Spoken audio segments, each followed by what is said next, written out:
Hello everyone, the name is Warrior, female warrior. Approximately 84 years ago, a follower sent me a link to Dr. Mike's My Response to Fatphobia claims and asked me about my opinion on it, and 84 years later, I decided to make my own response video to Dr. Mike's response video, so we're having a bit of responseception here today.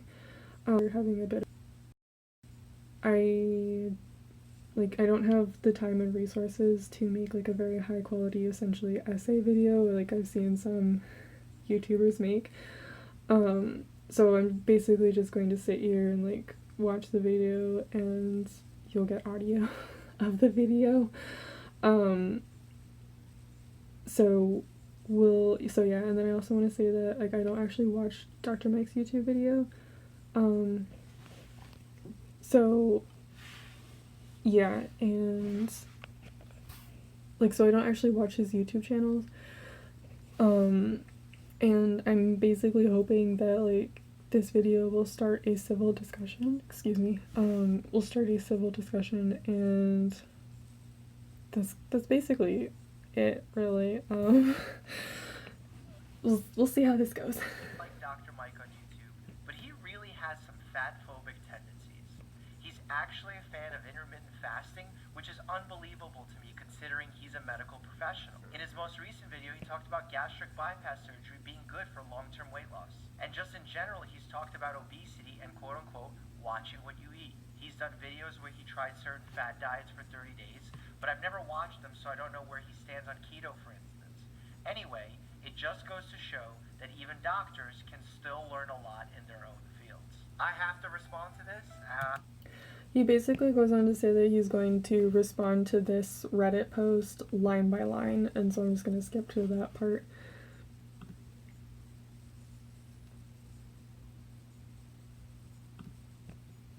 And really take it apart so we can figure out what's what. He's actually a fan of intermittent fasting, which is unbelievable to me considering he's a medical professional. I frankly don't understand this critique. I like intermittent fasting. I frankly don't understand something I recommend to all my patients or as a piece of universal nutrition advice. Universal nutrition advice doesn't even exist. If you've seen any of my videos, I said that time and time again. I do agree with that. Yeah, like it just doesn't exist. It's to a certain extent like just kind of like the individual needs to figure it out. Like recently I figured out that like leafy green vegetables don't agree with me. Make me feel sick and stuff, so I don't really eat them anymore. I eat like root vegetables and squash and fruit and beans and legumes instead, to get the same like vitamins and minerals that I shouldn't get from leafy green vegetables, because I don't think it's good to put myself in gastric distress constantly. I'm not recommending everyone else do this. This is what's working for me because I feel better than I have in like since I started like doing this. I feel a lot better. So yeah. His most recent video, he talked about gastric bypass surgery being good for long-term weight loss. Yeah, evidence shows that gastric bypass, for those who are morbidly obese, has better long-term outcomes than dieting or just medical treatment with medications. That being said, it's not the only solution, it's not the right solution for everybody, and there's also different types of bariatric surgery. There's many options, and you have to discuss them with your doctor to find out what's right for you. But just poo-pooing the entire industry is wrong as well, because not only does bariatric surgery help you lose weight, but it also gives you better control of your cholesterol, better control of your blood sugars, so much so that in patients who've had bariatric surgery, we've put their diabetes into remission. I mean, that's huge. So I think it's interesting that he talked about only the benefits of bariatric or weight loss surgery. He didn't talk about any of the risks or like what it actually is, because basically in bariatric surgery it's shrinking your stomach either with like bands or staples, or removing part of the stomach entirely so that you won't ever have a normal sized stomach again. You basically can only eat a cup of food at a time, and if you eat more than that you risk vomiting and nausea, and there's also a risk of your stomach rupturing, though that is rare. And then also, like any surgery, there are risks to having the surgery in the first place. And then in more recent research, I believe it's more only really recommended for patients who are bedbound and otherwise immobile due to their weight, because other interventions like lifestyle changes and dietary habit changes, so habits, not food restriction necessarily, like they won't really work at that point, because to make a lifestyle change from a sedentary lifestyle, which is not healthy, but that does look different for everybody. So like an active lifestyle for a person with chronic fatigue is going to look different than what an active lifestyle looks like for me. Like, so basically a healthy lifestyle is going to be up to the individual in terms of what exercise, how much exercise, and what they eat. That's basically that. Because I don't think it's very responsible to basically recommend bariatric surgery to 6.2 million people, which is the number of subscribers he has when I was watching this video. I think he should have at least mentioned that there are risks to the surgery. Sorry. And like also talked about the fact that it's only like really recommended for the aforementioned people that I already described. So in general, he's talked about obesity and watching what you eat. I mean, I've definitely talked about obesity. It's well. I'm just gonna skip to the part where he talks about like BMI and stuff. Point out that the BMI scale is super flawed. It's not a perfect system, and the BMI number alone should never be used as a sole indicator of someone's health. Remember, we don't treat lab values, we don't treat numbers, we treat patients. So you look at the BMI number and then look at your patient. So if I see a very strong gentleman in front of me with big muscles and a six-pack and his BMI falls under the obese category, no, I'm not going to think he faces serious health effects because his BMI number is high. We have to use some logic there. Yeah, so the person that invented BMI, which is whatever. Anyway, so the person that invented it said it should only be used to describe population trends. It should not be used on an individual scale, and then everyone immediately started using it on an individual scale.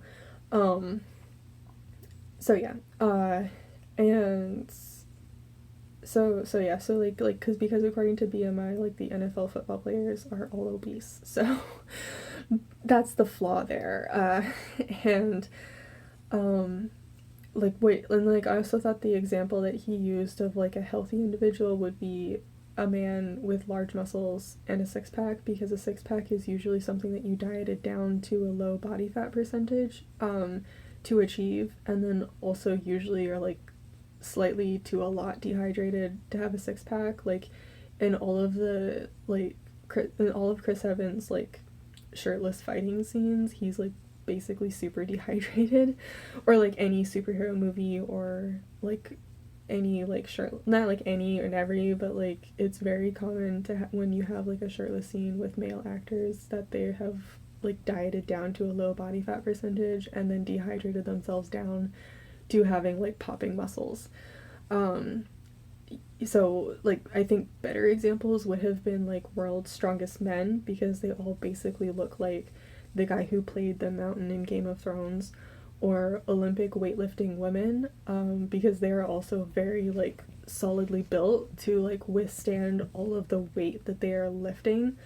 And then also open water swimmers. I know the women also look like very round. Like basically they have more fat as like insulation and also energy, because the bigger your muscles are, the more energy it takes to just have them in the first place, and then also to maintain them. So your body will basically make more fat stores as a way to support the muscles and also to support the activities you were doing that made those muscles in the first place. So kind of like a positive cycle, essentially. Like you work out, you get muscles, you need more energy, your body stores more energy, and then you can work out and make more muscles. So yeah. He's done videos where he's tried certain fad diets for 30 days, but I've never watched them, so I don't know where he stands on keto, for instance. I mean, I would love for you to have watched them, because fair. My videos that have covered Whole30, keto, intermittent fasting, even vegan, I've done these for 30 days. So I know like about veganism. I don't know about the other ones, but with keto, it's basically on a cellular level, forcing your cells to output more energy than they can take in.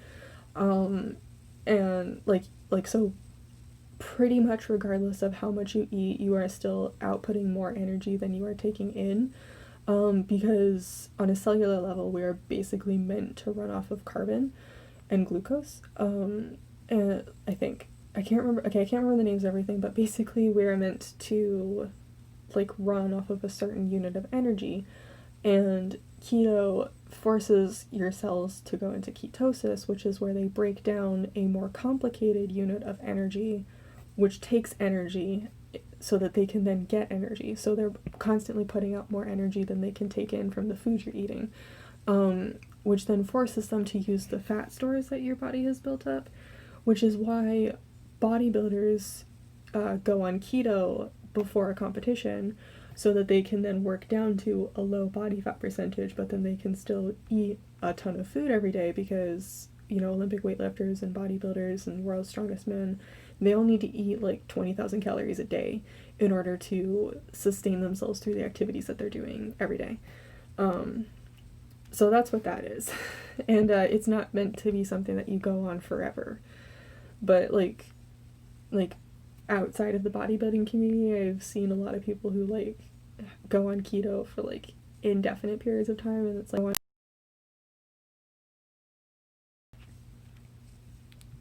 simply to show how they affected my body, but I also talked about the science, what we know, what we don't know. Because honestly, the field of nutritional science is an absolute mess. There's way more that we don't know than we do know. And I think understanding this level of humility is a first step for many experts, whether you're a registered dietitian or physician. Anyway, it just goes to show that even doctors can still learn a lot in their own fields. Facts. I agree. This is the one sentence of this post that I completely agree with. Being in medicine is a field where you're going to learn for the rest of your life. In fact, there's a reason why we have to retake our boards. We have to continually have updated education because guidelines change. In fact, that's what makes medicine special for me. That's why I fell in love with the field. You constantly are learning. You're curious. You want to know the most up-to-date information. That's powerful. That's good stuff. And so I want to stop it here because say something else that I want to react to, or you know. Anyway, so like I also agree with that statement. That's true of any field. Like in engineering, we are expected to constantly be updating our knowledge with like new research papers and reading new research papers and learning from them and understanding them and then applying them to our own research in ways that are original to us. And yeah, like I attended this this conference basically, and one of the professors that was speaking there was like, the only reason that I still have a job today is because of my ability to acquire new knowledge, essentially, and to learn, which is also kind of why I'm in engineering, because like learning is my real passion. And you know, in engineering research you are learning every day. So yeah. sad that it came at the end of a really angry message against me, but it's true. I mean, I don't really agree that this message was angry. I thought it was actually a very level-headed, like civil critique of his channel, or like not critique, like kind of review, I guess. I don't know if they mean the same thing. But but yeah, but I admit that I probably have a skewed perspective because of all the stuff that I've received on Tumblr. Like I've had people attack me for saying like, hey, put your toddlers in easy to move around in stuff, like long dresses should not be put on toddlers so that they can more easily move. And then I had a bunch of people angrily attacking me for saying that, and angrily saying that they're going to put their toddler girls in skirts just to spite me. I've had people attack me for saying that women should exercise and say that no women can exercise and we should all quit. That one was probably a troll, but it was still like very attacking. And I've also had people suicide baiting me on Tumblr. So yeah. Oh, I've also had people attack me directly for saying that stuff like LARP and Dagohir, or however you say it, are exercise. So so I admit that my perspective is skewed. Now let's take a look at some of the most upvoted comments. I felt the same way too. I love all of his videos on other areas of science, but I take his health and nutrition videos with a grain of salt. Don't forget that much of the research within medicine comes from a fatphobic stance, so I feel it can be difficult for medical professionals to move away from that. I don't understand like what fatphobic, how it's being used in this given example. You know, many years ago we sort of viewed those who were overweight as perhaps people who wanted to be overweight, who didn't care that they were overweight. That may have been true for a small portion of people, but there's individuals who have medical conditions that make them more susceptible to being overweight. And we have to address those in the medical community. So it's not about being fat phobic, it's not about fat shaming people. It's about addressing true health risks in a constructive way to help people become the healthiest version of themselves. Being overweight is not just a problem for heart attack, stroke risk, it's a problem for your entire health. Cancer risk, sleep, happiness, everything suffers when disease goes up. So he like briefly talked about in like BMI how like, oh, we have to like look at the patient, which like also like looking at somebody to decide whether or not they're healthy is like visually. I don't mean like I'm going to look at you and like check your like glands and stuff, you know what I mean? Like I'm gonna look at you from across the room and decide you're healthy, which he basically said he did. So yeah, but now he's just like kind of switched off to like completely discussing weight itself as the problem and sorta discussing like other factors of health that like affect weight as well, like hormone imbalances, hypothyroidism, PCOS, and genetics also like all affect your weight. Some of them can affect your health as well, but like weight really is not like the end all be all factor of health that it was previously thought to be. Like losing weight is not always good. Like for me, when I exercise regularly, I gain like 20 to 30 pounds easily, like in muscle, you know what I mean? And then also like the stored energy to support those muscles. And so like that puts me almost into like the overweight category. So if I were to like go visit Dr. Mike, would he just like see that number and be like, oh, you need to lose weight? Because if he did, then he would essentially be telling me to, like, without realizing it, he would be saying to me to stop exercising, which isn't healthy because sedentary lifestyles are like the unhealthy thing, which the sedentary lifestyle will look different for everyone. Like somebody who has chronic fatigue is going to have a different active lifestyle than myself. But he would essentially be saying to me, stop exercising, because if I wanted to just achieve a lower number on the scale, all I would have to do is stop exercising, you know? So yeah. And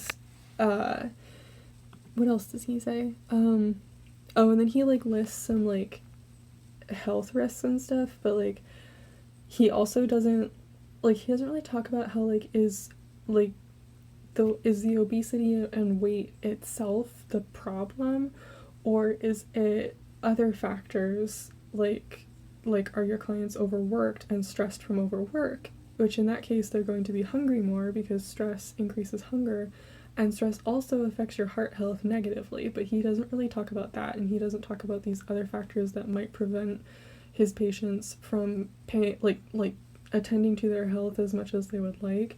But he also doesn't talk about like a lifestyle factor, because like that's also why I try to encourage people to find an exercise that they enjoy, so then it can be a form of stress relief while also improving your health. So yeah. Let's keep going. I also believe that obesity is a disease and that BMI is a good predictor of health. Sadly, most medical professionals are living in diet culture and fat phobia as much as the rest of the population. It's wild that doctors lose weight when diets have a 95% failure rate and often leave people in worse shape than when they started. Can you imagine if doctors prescribed any other treatment or medication with 95% chance of failure? This is a good point to talk about. When we prescribe a diet plan or nutrition plan, the reason that it fails is because adherence is low. Changing someone's behavior is quite difficult, and we haven't mastered that art as physicians, as a healthcare system, really. But it doesn't mean that we're failing because we're fatphobic. I do think it's important to say that I wish doctors spent more time studying nutrition and understanding how weight loss works. how cholesterol works. If you're a doctor and you're not up to date on this type of information, it's really wise to use a team. So I'm gonna stop it here because he goes on to say stuff, like more stuff that I want to react to, but him saying like patient adherence is low, that actually reminds me of a quote from Everything You Know About Obesity Is Wrong. Negative words, non-compliant, overindulgent, weak-willed pop up in the medical histories of obese patients with higher frequency. He basically just said that. And then also I want to say something else from experts who help obese people like achieve a healthier lifestyle, which like it won't necessarily result in a lower number on the scale. Like with myself, when I have a healthy lifestyle, I have a higher number on the scale, you know. So like in other words, when you start to like build healthy habits to take with you for the rest of your life, because it is a skill as well to like do these things and know how to do these things,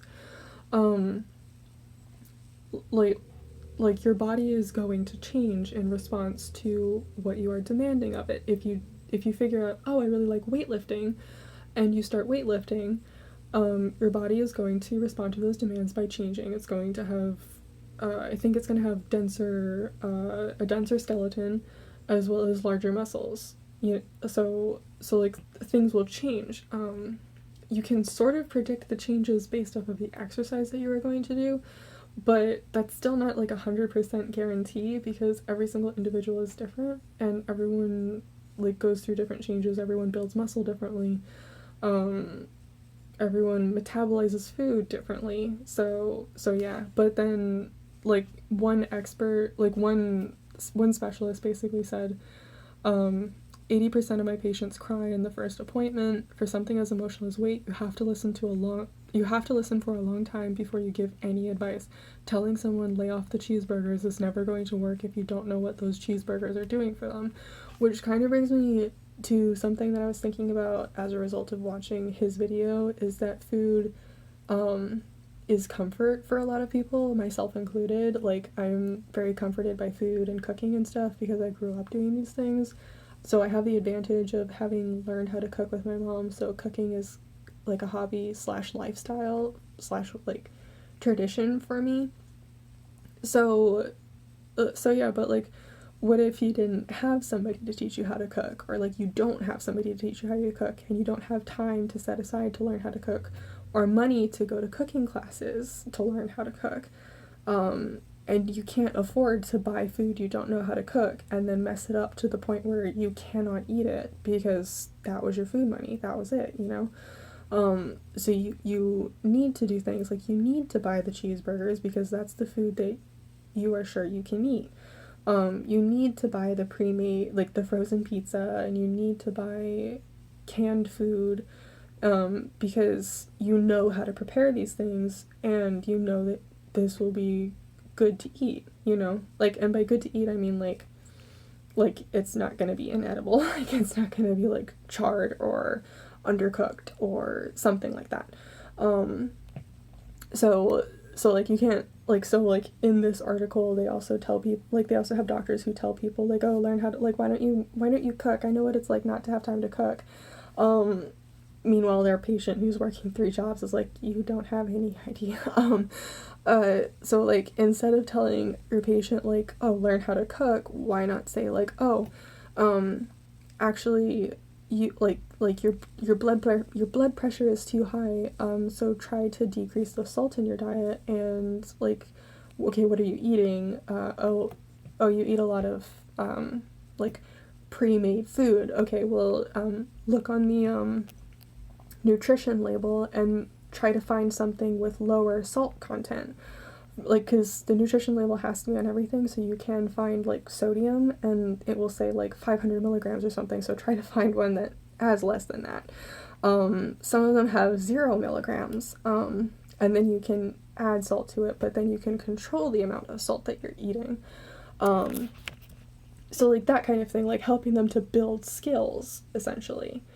So, or like making healthy swabs, because another factor in a healthy diet is fiber content. Like a typical American diet does not have lots of fiber in it, like doesn't have anywhere near enough fiber in it. So like easy switches are to swap like white rice for brown rice. You just need to cook it with more water. White bread for whole wheat or whole grain bread, or like pasta for like whole grain pasta. You know, like just like swaps essentially. You're swapping the can of tomatoes, because I go and buy them because it's easy. Like swapping the can of tomatoes that has several hundred milligrams of salt for one that has no added salt. And then you can add the amount of salt that tastes good to you, which is probably going to be less than what they had put in it when they were manufacturing it. The other thing that I forgot to mention, when Dr. Mike was talking about how the reason 95% of diets fail when the diet is prescribed by a doctor is due to patient noncompliance. But before doctors and surgeons knew about like washing their hands before operating on a patient, because Dr. James Berry was the person that's like was one of the first doctors to start doing that, and he's actually credited with the first successful delivery of a baby via C-section, where both the mother and the baby survived, because he washed his hands and his tools and things like that. But before that surgery had like a 70% mortality rate of people dying from infection. So were the patients dying because of patient non-compliance, or were they dying because doctors needed to change something they were doing to make an effective treatment plan for their patients? So yeah, that's it. Those are the things basically. Okay, so moving on. Work approach here. Get a registered dietitian on board, a behavioral counselor, perhaps even a consultation with a bariatric specialist. We have obesity and metabolic programs. Like again with the surgery, and this also kind of assumes that your clients have the time and money to see all these different people. So yeah. Across the country that are doing great work. I have only ever seen one doctor in my life who didn't mention losing weight to me, so this is really not surprising to me. Show me a doctor who isn't fatphobic and I will be shocked. It sounds like the person writing this is going through a lot of pain. So it's not about being judgmental here. If doctors aren't immediately bringing up someone being overweight or obese, that could be okay, because maybe that person isn't ready to have that conversation. But if I'm going to be giving you an honest assessment of your health, where you can do better, where your risks are, we have to talk about weight. It's like me having a patient who's a smoker. So I'm going to stop it here because he's about to say something else that like I want to react to separately, but like he's again framing it as like a weight problem instead of like a lifestyle and habit problem. Like I think it could very easily be framed as lifestyle and habit instead of weight, because again, like weight has very little bearing on your health. It's more like lifestyle, you know what I mean? So yeah. It's like me having a patient who's a smoker and completely ignoring the fact that they smoke when I'm trying to optimize their health. I think that this is a really bad example, because weight is much more determined by like genetics and things like, well, genetics. Whereas smoking is not really genetic. Essentially, it's more like. Hi, we're editing warrior here. There's one thing that I didn't make very clear because during the time when I was talking about addiction and smoking, how I didn't think that was an appropriate comparison. Essentially, it's not very clear what I was trying to say, because I was trying to tell a joke and then halfway through I forgot what that joke was. But basically what I was trying to say is that addiction is genetic, and how your body responds to things that are generally regarded as unhealthy, such as a sedentary lifestyle, or what looks like a sedentary lifestyle for you, and for myself, and smoking and things like that. Everyone's body is going to respond differently. That's why some people can smoke for decades with no issue, and then others get lung cancer from secondhand smoke. And And that's why some people can handle a diet high in salt or need a diet high in salt because they don't process salts. So, in order to get enough salt, they need to eat more of it compared to like the average amount of salt that everyone else needs. Um, so yeah, but the what I was trying to say is that there are different ways to like, so say if somebody has a nicotine addiction, the addiction itself is genetic, but there are different ways to um, meet the demands of that addiction. Like you can get nicotine in like gum and patches and vaping as well, although like vaping isn't good either. But what I'm saying is that like you don't need to like go to a cigarette for like to satisfy that addiction basically. So that's why it's like not a good comparison because I would be doing a disservice to them. So yes, when I have patients who come in for a checkup, for a preventive visit, so that they can stay being healthy, part of that discussion is weight management. Not because I'm fat phobic, but it's because I'm patient focused. I mean, I still don't know why he can't just like discuss it as like a lifestyle thing, you know? Like if you have a like if you have a patient who's like thin, like is he going to talk to them about like lifestyle and like exercise and stuff? So yeah, cuz like he's already said that like he's going to look at patients and decide like what to do from there. So, yeah. Capitalism thrives on people, especially women, feeling inadequate and needing to buy something, either diet books, coaching, gym memberships, new clothes to show off that bikini body. I don't want to blame this on capitalism. I kind of want to blame it on rogue marketing. Rogue marketing is a symptom of capitalism, and that person is completely dead on. It's also an issue with like the beauty industry.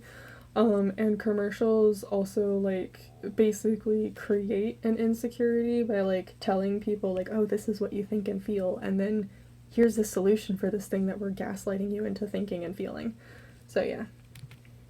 You know, I talk badly Oh, and this thing you need to buy from us, by the way. of detox teas and miracle cures. I've never sold any of that stuff, never will. Yeah, the detox teas are like awful. Like the actress who plays Tahani talks about them a lot too. Like I can never remember her name. Hang on. Something. Jamila. Jamila Jamil. Okay, yeah, that should be easier to remember. Okay. I think it's horrible for my patients because it actually derails them from true treatment plans that work, but also take some work. You know, it's a lot easier to take a pill than get up, eat healthy, sleep well, go to the gym. So yeah, people are sort of excited with these shortcuts. Yeah, I do agree with that to some extent. Basically, as somebody who's trying to sell you a quick fix, or like telling you this thing is a quick fix, they're trying to sell you something and it's most likely a scam. If you want stuff like you want like strong nails that don't flake, and you want like thick hair and nice skin and stuff, you have to start with like food basically because those things are all just kind of perks that take energy and resources that your body is not going to expend on them if they're not it's not getting enough energy and resources in the first place. It's going to conserve whatever it is getting for your brain and your other vital organs first. Um,